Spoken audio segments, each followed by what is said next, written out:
Tune into ESG Matters with Risk Insights, where we explore ESG with impact. There are moments in history when silence becomes more dangerous than speaking. This episode is not about scandal. It is not about outrage. It is about children's safety, about women's dignity, and about an uncomfortable truth we rarely confront honestly. That power, when left unchecked, often protects itself before it protects the vulnerable. For decades, global conversations on human rights have followed a familiar script. We speak, often loudly, about child labor in developing economies. We speak about women's oppression in traditional or religious societies. We frame abuse as something that happens elsewhere, in places with weak institutions, poor governance, or so-called backward values. Meanwhile, societies that see themselves as progressive, ethical, and rule-based position themselves as judges of the world. And yet, as evidence continues to emerge from within the most powerful circles globally, we are forced to confront a deeply unsettling reality.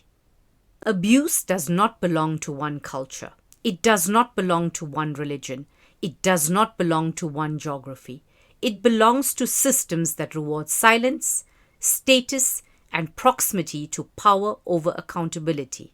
This podcast exists because children's safety, women's rights, and human rights are not geopolitical talking points.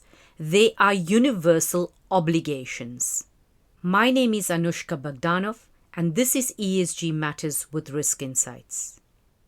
I am a mother, and it is horrifying to read, see, hear, and speak about the indecent acts committed against humanity.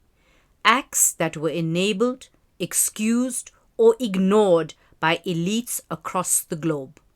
But if we do not confront this honestly, people walk away without accountability, believing that this is just another crisis to be managed. It is not. It is a systemic failure, where different rules apply to different people. So we must ask a question that makes many uncomfortable. Why is abuse in poorer or non-Western societies framed as a civilizational failure, while abuse amongst global elite is framed as a legal complication, a private matter, or an unfortunate anomaly? When power is involved, language changes, judgment softens, processes slow down, and responsibility is diluted. This is not accidental, it is structural. Power shapes not only outcomes, but narratives. It determines whose voices are amplified, whose pain is questioned, and whose trauma is minimized. And let us be clear, when children are abused, the failure is never cultural alone. It is institutional, it is adult, and it is systemic. In the world that we live in today, small human errors can become permanent moral sentences. Context disappears, proportion disappears, and humanity disappears. Yet when harm is severe, when it involves the wealthy, the powerful, or the well-connected, judgment becomes gentle. Excuses emerge, silence follows, and often narratives are managed while victims are forgotten. And perhaps the most unsettling truth of all of this, the world is not angry enough about what is being done to children, to women, and the vulnerable. This inversion should trouble us deeply, because justice must be proportional and justice must be human. We tell ourselves we would act differently, but history suggests otherwise. Access seduces and status excuses. I have seen how unforgiving judgment can be when you stand without shields, and I have seen how differently society behaves when faced with wealth, influence, opportunity, and power.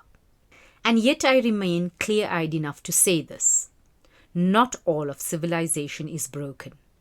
If it were, we would have descended into total anarchy. There are people, like you, who remain voices of reason, people who still believe in dignity without conditions, in humanity without exclusions, in justice without double standards. It is tempting to focus on individuals, but abuse rarely survives on individuals alone.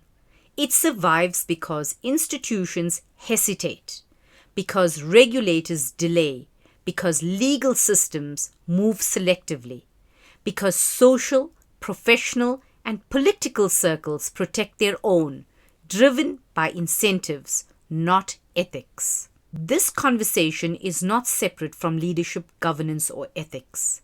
It is central to them.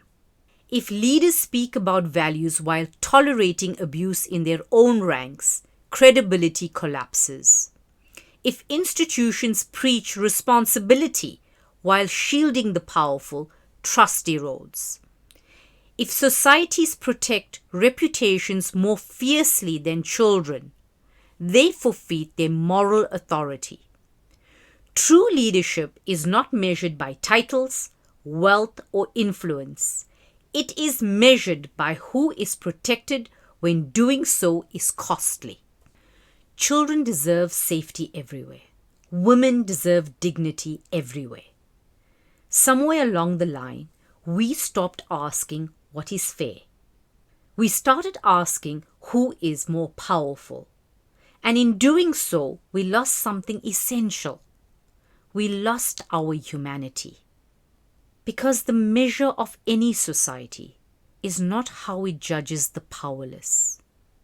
It is how it restrains the powerful. Thank you for listening. If this conversation made you uncomfortable, it may be because it matters. Join me for the next episode. Ciao for now.